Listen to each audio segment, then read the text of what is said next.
Hari ini tema firman Tuhan adalah tentang perkataan.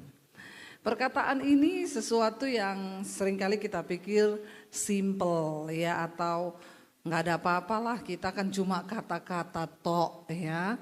Tapi ternyata perkataan itu sanggup mengubah hidup kita, bahkan sanggup membawa kita tuh masuk ke dalam kebinasaan yang kekal. Bapak Ibu, seringkali kita menyepelekan tentang perkataan kita, namun kita harus sadari bahwa perkataan orang benar itu mengandung kuasa, amin. Firman Tuhan berkata, dengan perkataan engkau bisa membangun, tapi dengan perkataan pula engkau bisa membunuh atau mengutuk. Karena perkataan pembunuhan bisa terjadi, karena perkataan perceraian bisa terjadi, bahkan karena perkataan perang dunia juga bisa terjadi. Ya, cuma gara-gara perkataan. Jadi betapa pentingnya sebenarnya tentang perkataan ini, saudara. Saya pernah nonton berita di TV, ada seorang bos yang menghilang, seorang majikan. Lalu dicari tahu berapa hari hilang, istrinya juga nggak tahu. Waktu diselidiki terakhir dia pergi meninjau bangunannya dia yang sedang dibangun, dan dia ketemu dengan seorang tukang. Dari situ pendalaman polisi dimulai, saudara. Ternyata terungkap bosnya ini sudah dibunuh sama karyawannya dan dicor dengan bangunannya. Makanya nggak ada identitas, nggak ada jejak, dicor di dalam bangunannya itu. Waktu ditanya sama tukangnya, kenapa kamu bisa bunuh bosmu? Saya tersinggung dengan perkataannya. Cuma gara-gara perkataan loh. Ada orang bisa terluka, tersinggung, lalu bisa bunuh orang. Jadi betapa pentingnya perkataan itu, saudara. Amin. Jangan anggap ini hal yang biasa. Ya, Tuhan Yesus berkata begini. Mari kita buka bersama, saudara. Di dalam, ya kita lihat dalam Injil Lukas ya, Lukas 6 ayat yang 45. Apa yang Tuhan Yesus katakan, saudara, tentang perkataan ini? Lukas 6 ayat 45, kita baca bersama kalau sudah ada. Lukas 6 ayat 45. Ya, satu, orang yang baik mengeluarkan barang yang baik dari perbendaharaan hatinya yang baik. Dan orang yang jahat mengeluarkan barang yang jahat dari perbendaharaan hatinya yang jahat. Karena yang diucapkan mulut meluap dari hati. Ternyata perkataan kita itu sumbernya adalah hati. Kalau orang itu hatinya jahat, dia nggak mungkin ngomong yang baik. Kalau dia ngomong baik itu pencitraan. Ya, itu pasti pura-pura. Banyak kan orang itu manis ya omongannya, saudara ya. Saya nggak suka loh kalau ketemu orang, halo ibu, aduh luar biasa, ya ampun. Ya, saya bilang biasa aja, keles. Ya, lemah lembut di hadapan Tuhan tuh bukan seperti itu. Ya, kadang banyak orang bisa buat-buat, tapi tidak bisa dipungkiri kata Tuhan Yesus.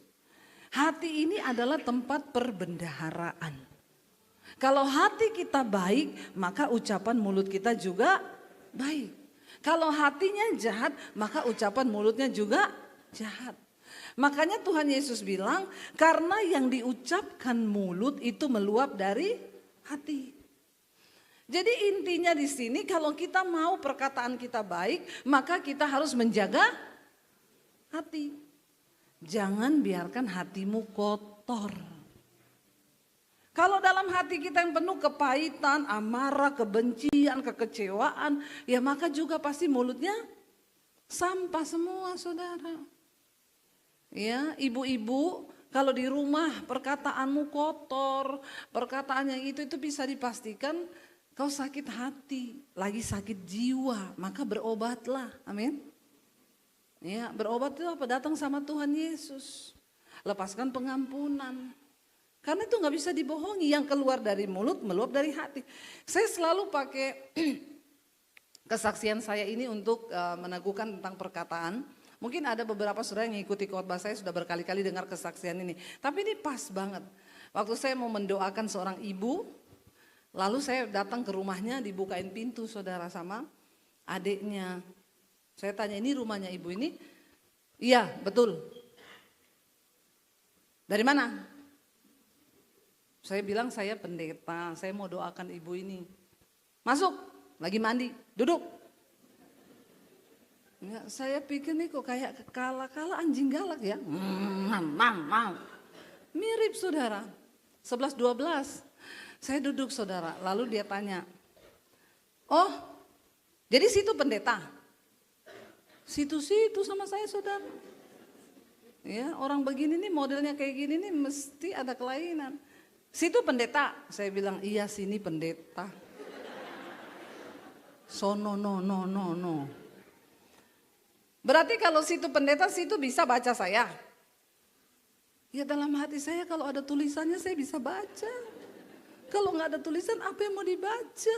Tapi saya sih nangkep maksud dia itu, maksudnya ya kalau kamu pendeta kan kamu punya kuasa, kamu bisa ramal nggak saya ini orangnya kayak apa? Itu mungkin maksudnya dia baca. Ya gampang aja tuh firman Tuhan berkata, yang keluar dari mulut meluap dari hati. Kalau ucapan mulutnya menggonggong terus begini kan sudah bisa dipastikan hatinya ini pedis toh, rica-rica ini. Makanya mau. Ini pasti banyak makan rica-rica cabai level 10. Ya, jadi dia bilang, ya situ baca saya dong kalau situ memang pendeta. Alkitab berkata, hati itu mencerminkan wajah, wajah itu mencerminkan hati. Kalau orang mukanya itu sukacita, penuh senyum, hatinya itu berarti bersih. Tapi orang kalau mukanya ketekuk terus, sudah jelek kau, jangan ditekuk lagi itu muka. Senyum-senyumlah sedikit, amin. Coba bilang kanan kiri muter senyumlah kau. Akhir zaman gini udah susah lihat orang senyum saudara. Ya akhir zaman susah loh, di gereja aja lihat orang senyum susah, bener nggak? Ya mau datang ke gereja aja cari tempat duduk. Mukanya udah ketekuk semua ini ya. Jadi gampang aja ketika saya ingat ayat itu ya gampang lah ibu ini. Ya, coba situ baca saya. Ya saya pelan-pelan saudara. Karena orang begini tuh sakit jiwa loh. Dia bisa bunuh orang loh, bahkan bisa dicor ini. Kalau salah omong sama orang begini nih saudara. Ya, jadi tolong sambil saya ngomong ini saudara merefleksi dirimu ya. Kalau di jalan dikit-dikit emosi, itu hatimu kotor loh. Ya. Kalau ada orang gelanggar mobil kita, terus saudara biarin aja, mungkin dia lagi buru-buru, itu berarti hatimu bersih. Tapi kalau ada orang mepet ini ngapain, itu hatimu limbah, sampah. Ya, jadi saya itu sedikit menjaga jarak, lalu saya bilang maaf ya Bu, karena ibu suruh saya baca ibu. Kayaknya ibu ini banyak dikecewakan. Ya, jadi ibu perlu jamahan kasih Tuhan. Ibu banyak sakit hati, Bu, banyak dilukai. Ya, saya tunggu aja saudara, kalau dia nangis berarti jamah Roh Kudus. Tapi kalau tidak, wah dia berdiri, dia lempar vas bunga di kepala saya ini. Saya juga sudah berdoa dan berjaga-jaga. Saya duduk, saya bilang begitu, tiba-tiba nangis saudara, tiba-tiba. Wah Roh Kudus ini aman saya. Jadi saya pegang pundaknya, saya bilang ibu, Tuhan mengasihi ibu, ya sepahit apapun yang orang perbuat kepada ibu, lepaskan pengampunan. Iya Bu pendeta, bukan orang jauh Bu, orang dekat. Memang yang bisa bikin kita kepahitan sakit hati itu orang dekat. Enggak ada ibu-ibu kepahitan sama sopir angkot. Enggak ada, saya belum pernah temuin ibu kepahitan sama siapa, sopir angkot Bu. Atau tiba-tiba ibu-ibu kepahitan sama siapa? Tukang sayur Bu, enggak pernah. Saya kemarin pesan tempe dibawain tahu Bu, enggak ada. Karena kita sama sopir angkot, sama tukang sayur enggak ada hubungan hati. Yang bisa melukai hati itu orang yang ada tempat di hati kita, men. Ya, suami bisa melukai istri sangat. Istri bisa melukai suami, anak bisa melukai orang tua bisa melukai anak, ipar adalah maut. Ya, sangat bisa melukai. Ya, itu kan ada sinetronnya, ipar adalah maut. Indonesia ini kalau bikin sinetron memang top-top ya, ipar adalah maut, ganteng-ganteng setan. Ya, serigala saudara, biar ganteng. Kalau serigala buat apa? Di Indonesia banyak lagi ganteng-ganteng buaya, belum dibikin sinetronnya. Jadi saudara, yang bisa melukai kita orang yang ada tempat di hati kita. Makanya jangan isi hatimu dengan sampah tapi isi dengan firman Tuhan. Ya, banyak ibu-ibu yang kepahitan sama suami. Karena ibunya kepahitan sama suami, dia sakit jiwa, anaknya jadi korban. Anak dikutukin, dipukulin, lalu akhirnya anak cari pelampiasan di luar, jatuh ke free sex, narkoba, kehancuran. Jangan biarkan hatimu kotor saudara. Ya, makanya juga ibu-ibu jangan cintai suamimu lebih dari engkau mencintai Tuhan. Amin ibu-ibu. Ya, jangan. Sampai ada ibu-ibu, "Bu, saya mau bunuh diri, kenapa suamiku selingkuh?" Ya goblok. Suami yang selingkuh, ibu kok mau masuk neraka bunuh diri. Jangan cintai suamimu lebih daripada engkau mencintai Tuhan. Jangan ya dek ya. Ya jangan cintai suami lebih dari Tuhan. Karena suami itu kalau nggak dipanggil Tuhan diambil pelakor. Itu saja dua. Tapi suami-suami di sini semuanya sampai dipanggil Tuhan pasti, amin. Tidak dipanggil pelakor ya. Jadi jangan biarkan. Sehingga kalau kita itu menempatkan firman Tuhan dalam hati kita, kita nggak terlalu sakit. Mau diapain juga nggak terlalu sakit. Ibu-ibu jangan mengharapkan suami kita itu lebih dari yang kita harapkan, yang kita mau. Itu cuma Tuhan yang sanggup lakukan. Contoh nih ibu-ibu ya banyak kalau ribut sama suami malam-malam nangis.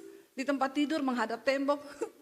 Berharap suaminya ngerangkul dia dari belakang terus ngomong, "Sayang, maafkan aku sayang." Iya, berharap begitu kan. Ibu-ibu banyak gak berharap begitu? Kasian deh lu. Ya, jangan dicubit istrinya, "Pak, biasa aja, nggak apa-apa. Saya juga begitu kok." Ya, itu namanya perempuan. Kenapa begitu? Karena perempuan pakai laki-laki pakai. Kita lagi nunggu suami kita peluk dari belakang, minta maaf, kita nangis, tiba-tiba yang kita dengar, sakit hati enggak? Capcay enggak? Capcay deh. Jangan saudara. Ya, hidup sewajarnya. Biarkan firman Tuhan yang mengontrol perasaan kita. Suami mau minta maaf mau kagak ya biarinlah, Tuhan hiburi aku Tuhan. Aku enggak mau sakit hati. Ya, aku mau mengampuni. Begitu saudara. Karena kalau tidak kita biarkan sakit hati, perkataan kita itu jadi perkataan yang menyakitkan orang lain. Ibu itu saya layani, nangis saudara. Dalam nama Tuhan Yesus, Tuhan lepaskan ibu ini dari sakit hati, jamah biar kasih-Mu membalut. Lama saudara saya doain dia, selesai amin. Dia tersenyum, dia bilang, "Terima kasih ya Bu Pendeta." Saya bilang, "Iya Bu, sama-sama." "Maaf Ibu, namanya siapa?" Saya jawab, "Situ." Lah kok rohnya pindah ke saya ya? Enggak saudara, saya jawab, "Nama saya Debbie Bu." "Oh iya Ibu Debbie, terima kasih ya. Ibu mau minum apa?" Karena dia tanyanya sambil senyum, perkataannya manis, saya jawab, "Mau kopi Bu." Ya, kalau dia tanya begini, "Mau minum apa?" Bilang aja, "Kenyang Bu." Jangan kau jawab, jangan. Kalau kau jawab, keluar kopi pakai sianida, mati kau. Ya, karena bahaya ini kalau orang sakit hati, ya dia bikin sesuatu. Kenapa ada orang bikin kopi pakai sianida? Karena dengan hati yang terluka. Ya, Yesus berkata yang diucapkan mulut meluap dari hati. Kalau mau perkataannya manis, lembut, isi hatimu dengan firman Tuhan. Supaya hidup kita dikendalikan oleh firman itu. Kenapa kita perlu pakai firman dalam hati dan hidup kita saudara? Ketika Tuhan memilih Yosua untuk menggantikan Musa membawa bangsa Israel keluar dari tanah perbudakan di Mesir menuju kepada tanah Kanaan, Yosua itu merasa, "Saya ini masih muda loh. Apakah aku tuh mampu?" Bahwa bangsa ini yang begitu besar ini tidak mudah saudara. Tapi Tuhan itu kasih satu tips sukses buat Yosua.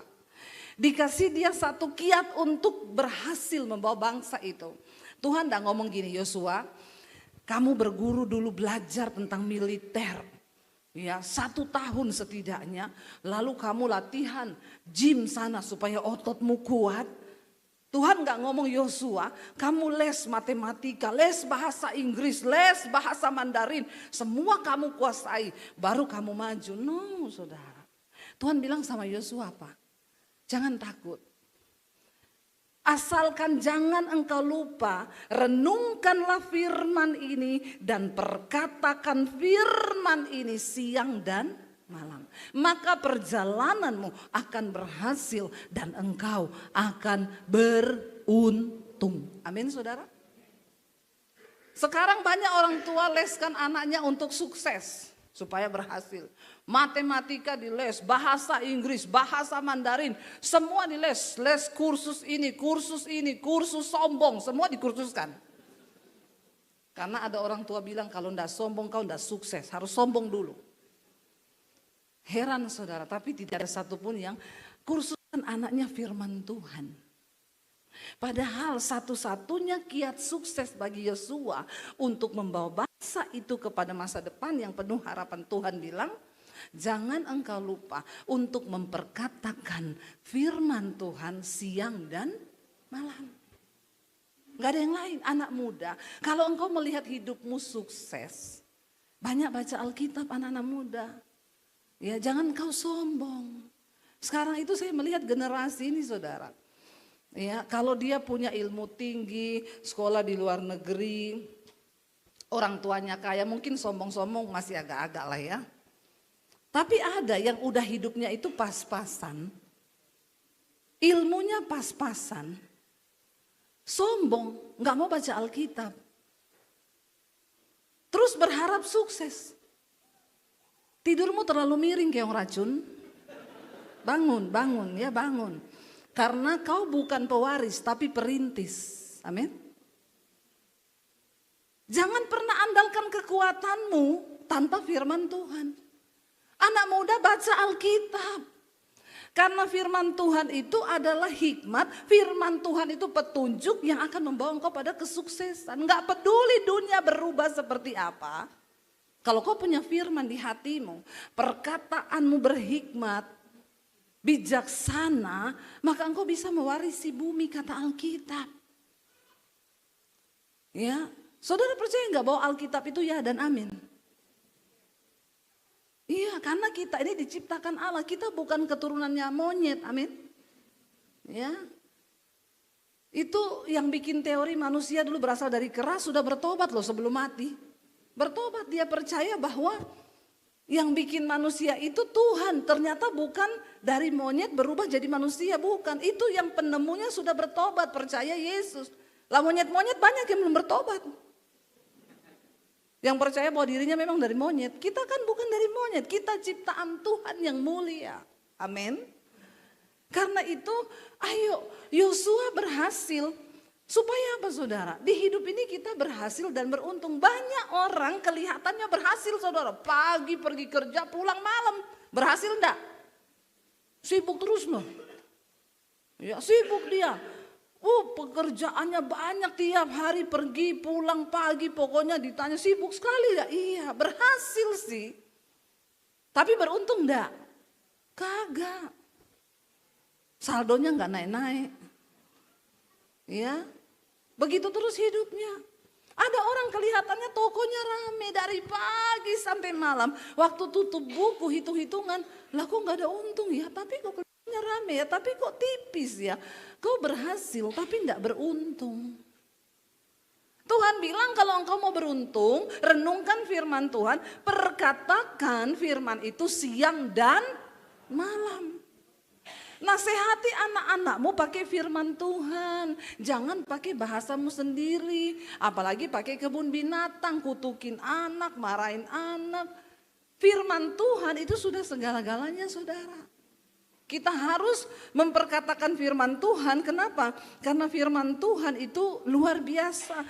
Coba kita lihat 1 Korintus 1 ayat 4 sampai ayat yang ke-5. 1 Korintus pasal yang pertama ayat 4 sampai ayat yang ke-5, Rasul Paulus berkata begini saudara. 1 Korintus 1 ayat 4 sampai ayat yang ke-5. 1, 2, 3. Aku senantiasa mengucap syukur kepada Allahku. 1 Korintus 1 ayat 4 sampai ayat yang kelima. Aku senantiasa mengucap syukur kepada Allahku karena kamu atas kasih karunia Allah yang dianugerahkannya kepada kamu dalam Kristus Yesus. Sebab di dalam Dia kamu telah menjadi kaya dalam segala hal, dalam segala macam perkataan dan segala macam pengetahuan. Di dalam Kristus kita ini menjadi kaya dalam segala hal, termasuk dalam segala pengetahuan dan perkataan. Kita ini punya perkataan firman Tuhan, kita sudah memiliki kekayaan yang luar biasa untuk kita perkatakan. Jadi untuk bisa mendidik anakmu, didiklah sesuai dengan firman Tuhan. Ya, katakan kitab-kitab Amsal banyak. Dek, ya kamu itu kalau kamu mengandalkan Tuhan, hidupmu pasti diberkati loh. Itu kan nasihat saudara. Ya, enggak usah pakai nasihatnya nenek moyangmu, apamu, segala macam. Pakai aja firman Tuhan. Dek, kalau kamu hidup menghormati Tuhan, pasti loh hidupmu itu disertai Tuhan. Kamu perkatakan firman Tuhan ini, kamu renungkan firman Tuhan tuh, maka perjalanan hidupmu berhasil dan beruntung. Itu yang Alkitab katakan. Kita menjadi kaya dalam segala macam perkataan dan juga pengetahuan di dalam Kristus Yesus, saudara. Ya. Dan firman Tuhan berkata begini, saudara. Kolose 3 ayat 16. Coba kita lihat bersama. Kolose pasal 3 ayat yang ke-16. Banyak nih ayat-ayat tentang perkataan. Ya, supaya kita ini semua sama-sama bertobat di hadapan Tuhan. Firman Tuhan berkata, Kolose pasal yang ketiga ayat yang ke-16. Hendaklah perkataan Kristus apa? Diam dengan segala kekayaannya di antara kamu. Sehingga kamu dengan segala hikmat mengajar, menegur seorang akan yang lain. Dan sambil menyanyikan mazmur dan puji-pujian dan nyanyian rohani, kamu mengucap syukur kepada Allahmu di dalam hatimu. Biarlah perkataan Kristus diam dengan segala kekayaannya di antara kita. Suami istri, yang namanya kita ini salah paham itu biasa. Namanya juga dua orang disatukan itu enggak gampang. Lalu terjadi cekcok, pasti cekcoknya pakai perkataan. Perkataan mulut kita ini pedang loh. Siapa di sini suami istri yang ya biasa cekcok atau sering cekcok atau beda pendapat? Angkat tangan. Enggak ada ya? Luar biasa, saya doakan terangkat hidup-hidup kau semua ini. Enggak ada yang bercekcok dalam perkataan loh. Luar saya sama suami sering loh saudara. Di mobil, di mana, beda pendapat itu sering. Tapi di sini sudah tidak ada. Jemaat di Sentul ini bersiap-siaplah kau nanti malam pengangkatan terjadi nih. Ya, coba saya mau lihat tangan yang biasa beda pendapat dengan suami. Sering cekcok dengan suami, mulut ya. Yang tidak pernah angkat tangan ya. Ada loh, orang bilang sama saya, Bu saya ini nikah 20 tahun sama suami tapi kami tidak pernah bertengkar. Oh iya, karena kami tidak pernah omongan. Oh iya benar, itu benar sekali. Karena nggak pernah ngomong jadi tidak pernah bertengkar. Puasa bicara, sudah dingin, ayam nggak ada rasa apa-apa. Jadi memang benar tidak pernah ribut mereka. Karena istri ke dapur, suami ke kamar mandi. Suami ke dapur, istri naik ke atas. Nggak pernah berantem. Ya, tapi sudah tinggal di sarang setan. Karena nggak bicara. Saudara, namanya suami istri beda pendapat itu hal yang biasa. Tapi jangan haleluya, siapa yang jatuh-jatuhkan dari tadi piring, gelas ini pada lapar mau makan apa-apa ya. Oh haleluya ya. Sampai di mana tadi? Jadi saudara, namanya suami istri itu berbeda pendapat itu biasa. Waktu kita cekcok mulut juga biasa. Tapi jangan sampai perkataan yang keluar dari mulut kita itu saling melukai. Biasa kalau kita, loh saya menurut aku enggak kayak gitu loh, enggak gini. Ya enggak, bukan kayak gitu. Biasa aja. Selama tidak ada perkataan kotor, enggak ada perkataan yang memaki-maki, enggak ada perkataan yang mengutuk, itu biasa saudara. Tunjukkan kedewasaan imanmu. Jangan sampai kutuk turun atas rumah tanggamu. Ini cuma yang tadinya cekcok gara-gara mau pilih makan ini. Itu kan sering terjadi kan di mobil, mau makan mana say? Suaminya jawab terserah. Ini kata-kata terserah ini memang mengundang ribut. Terus suaminya bilang terserah, istrinya bilang ya udah kita makan bakmi ya. Suaminya jawab saya kan kemarin udah makan bakmi. Lah terus di mana? Terserah. Wah saudara kalau sudah gitu itu sudah tingkat dewa sih. Jadi saya sekarang dapat cara kalau mau ngumpan suami saya mau makan di mana, saya tanya, saya tebak aku mau makan di mana hari ini. Dia kan pasti sebutin yang dia mau toh. Iya toh, tebak aku mau makan di mana hari ini. Lalu dia jawab senangannya, pasti mau makan bakmi ya. Saya bilang bukan. Sama aja kan saudara. Yang namanya kita itu beda pendapat, beda cara pandang biasa. Yang penting jangan cuma gara-gara makan akhirnya diungkit semuanya. Memang aku dari dulu tuh udah nyesal tahu gak nikah sama kamu. Waduh ini kok soal bakmi kenapa bisa bawa-bawa pernikahan. Ungkit sampai mak bapaknya, menantunya, mertuanya diungkit, iparnya semua diungkit.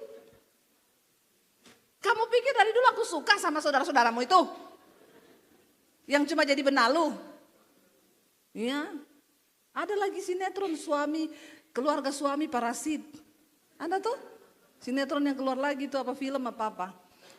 Saudara kita boleh berselisih atau beda pendapat. Tapi jaga mulutmu itu. Jangan kau keluarkan kata-kata yang menyakiti.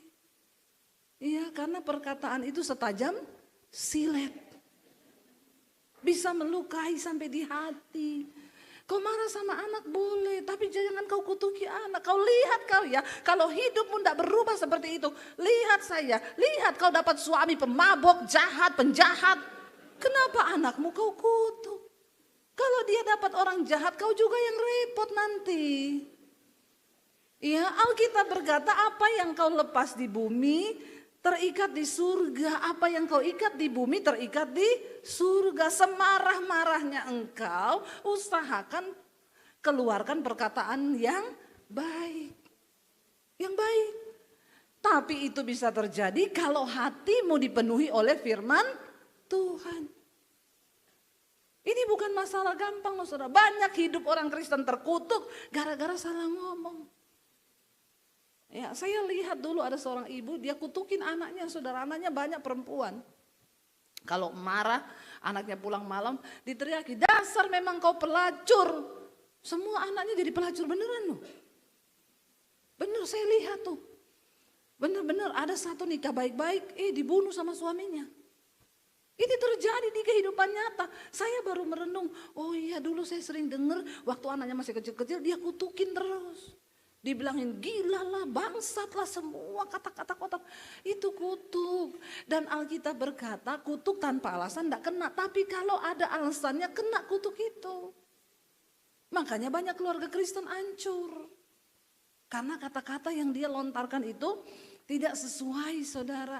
Dan iblis tangkap itu, iblis ngomong. Tuhan ini anaknya mau jadi pelacur loh. Yang sebut mamanya loh, aku udah ikat nih perkataannya. Terjadi saudara. Anaknya satu laki-laki gila bener-bener. Saya pergi layani itu di rumah sakit jiwa. Dia minta bu tolong layani anak saya di rumah sakit jiwa sekarang. Saya pergi saudara, itu pelayanan pertama dan terakhir saya di rumah sakit jiwa. Saya datang, saya ketemu dia lagi di kerangkeng gitu kayak penjara. Kita mau berdoa ya. Dia bilang gini, aku Yohanes Pembaptis.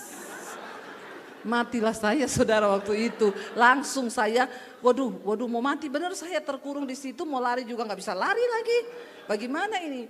Terus iya kita berdoa ya. Saya bilang kamu namanya ini.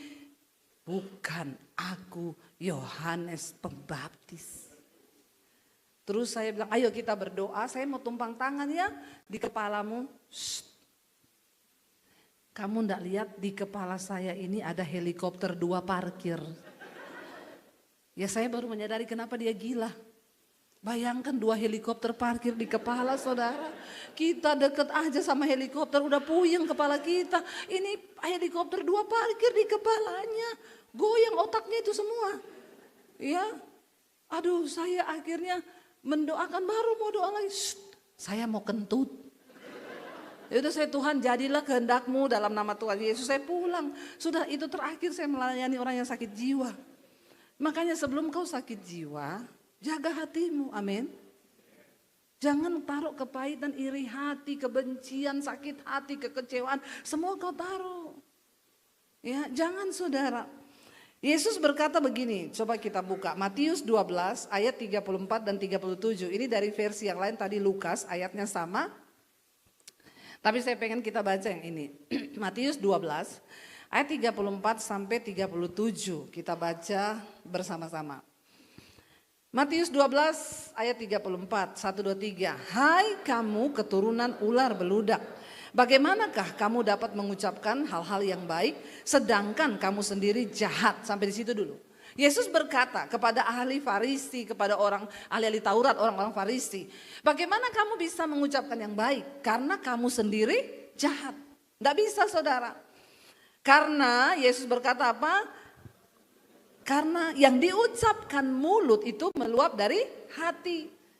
Orang yang baik mengeluarkan hal-hal yang baik dari dalam perbendaharaannya yang baik. Dan orang yang jahat mengeluarkan hal-hal jahat dari perbendaharaannya yang jahat. Tetapi kita baca dengan suara keras ini ayat yang berikutnya. Tetapi aku berkata kepadamu, setiap kata sia-sia yang diucapkan orang harus dipertanggungjawabkannya pada hari penghakiman.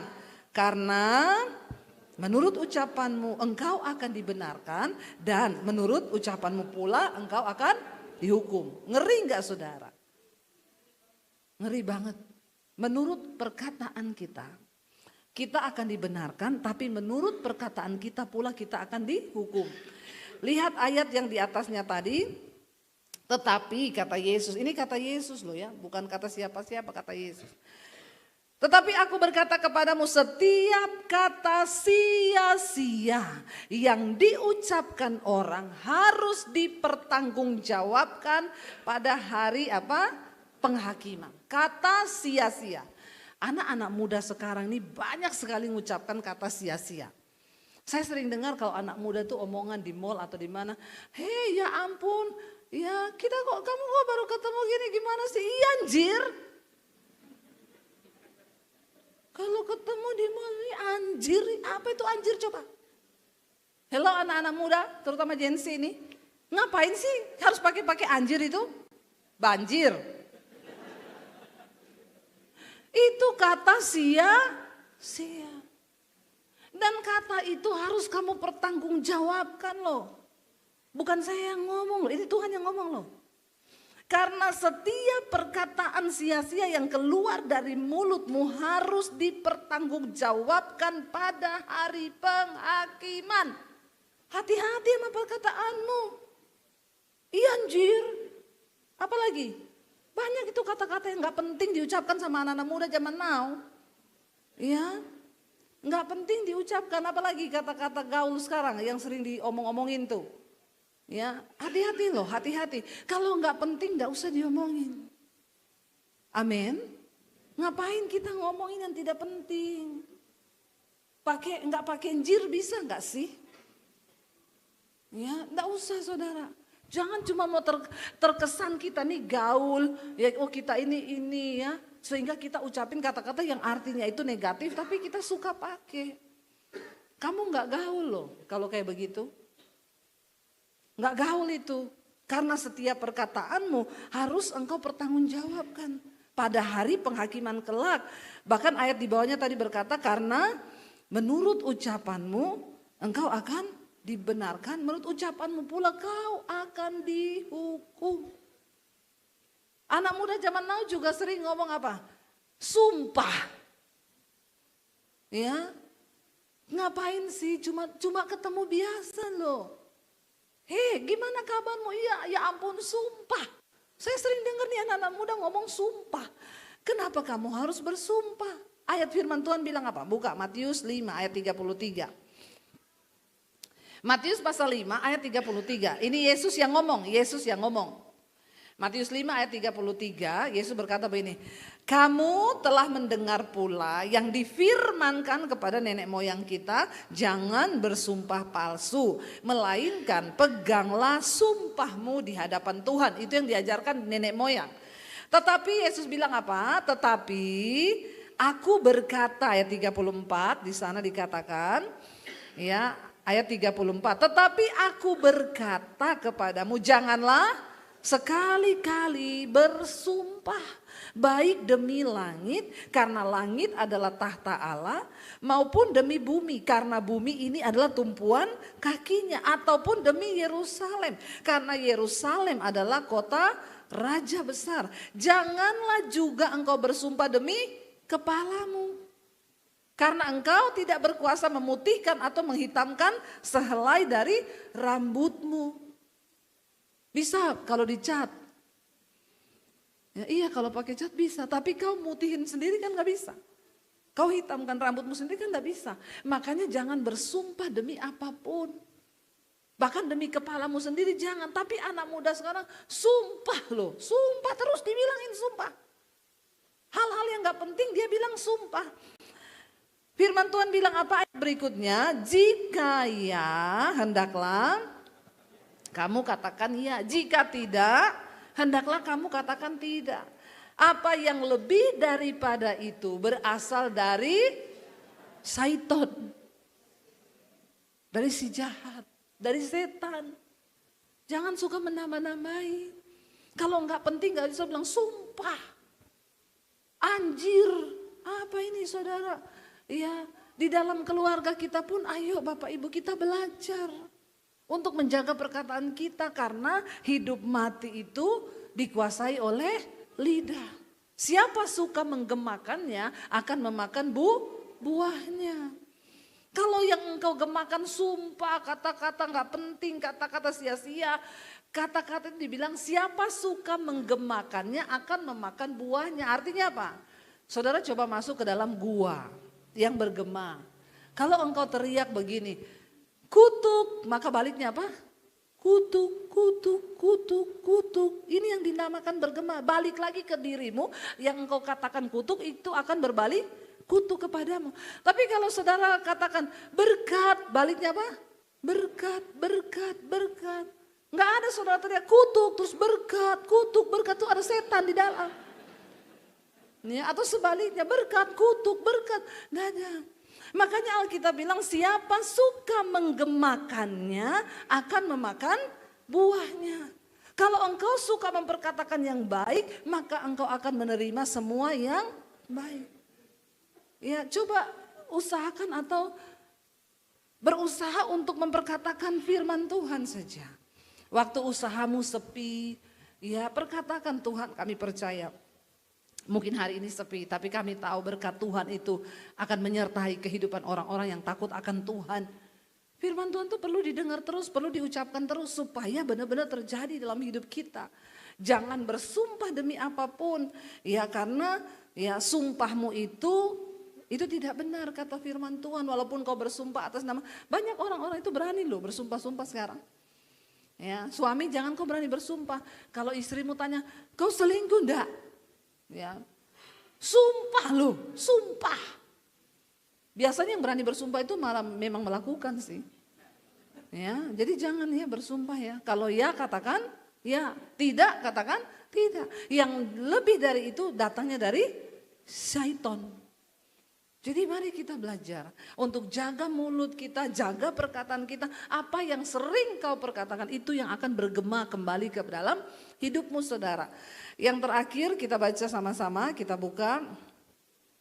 Tadi ya Pak Gembala buka di dalam dalam ya Efesus ya Kolose 4 ayat 6. Kolose 4 ayat 6 ini ayat yang dikasih dari gereja saudara dikatakan, hendaklah kata-katamu senantiasa penuh kasih, jangan hambar, sehingga kamu tahu bagaimana kamu harus memberi jawab kepada setiap orang.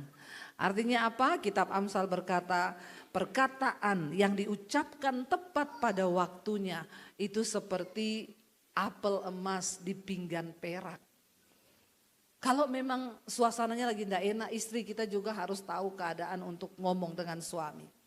Kalau ngomong sesuatu yang tegang-tegang, cari yang waktunya itu agak santai. Cari kesempatan untuk bisa bicara ya dengan baik. Ya, karena perkataan yang diucapkan tepat pada waktunya itu akan mendatangkan berkat dalam hidup kita. Sebaliknya ya, kalau suamimu baru pulang kantor, suamimu lagi dalam keadaan penat, ya jangan ditanyai saldonya. Amin. Kasih teh dulu, amin. Kasih makan dulu, ya dipijetin dulu, baru nanya tentang saldo. Kadang-kadang perkataan itu bisa membunuh, banyak perceraian terjadi karena perkataan lo saudara. Ya tersinggung dan lain sebagainya sehingga tidak terjadi. Ya karena itu firman Tuhan berkata, hendaklah kata-katamu senantiasa penuh kasih, jangan hambar sehingga kamu tahu bagaimana kamu harus memberi jawab. Perkataan yang bijaksana itu kepada setiap orang.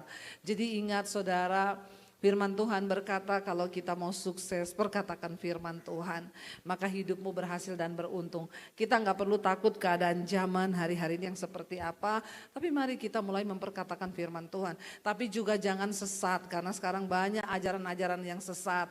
Ya di satu kota saya pergi, orang-orang gereja kena saudara.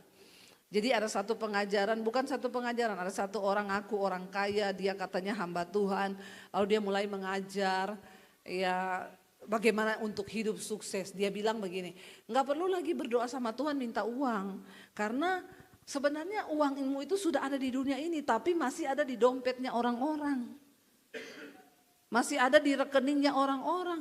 Enak sekali saudara, enak sekali.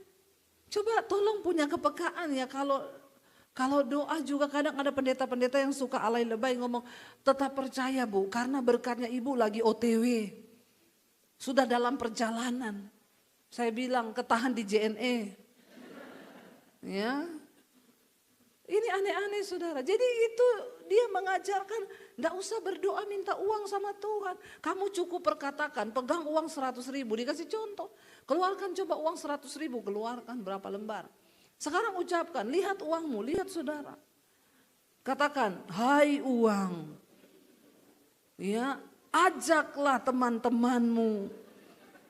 Ya, hai uang-uangku yang masih ada di dompetnya orang-orang, yang masih ada di rekeningnya orang-orang, datanglah kepadaku, ajak teman-temanmu sebanyak-banyaknya dalam nama Yesus. Dan yang gilanya banyak orang-orang Kristen ikut. Bahkan beberapa hamba-hamba Tuhan. Ngeri saudara. Ya, cuma omong-omong sama uang begini berharap jadi kaya. Kayak racun lagi. Terlalu banyak tidur ini.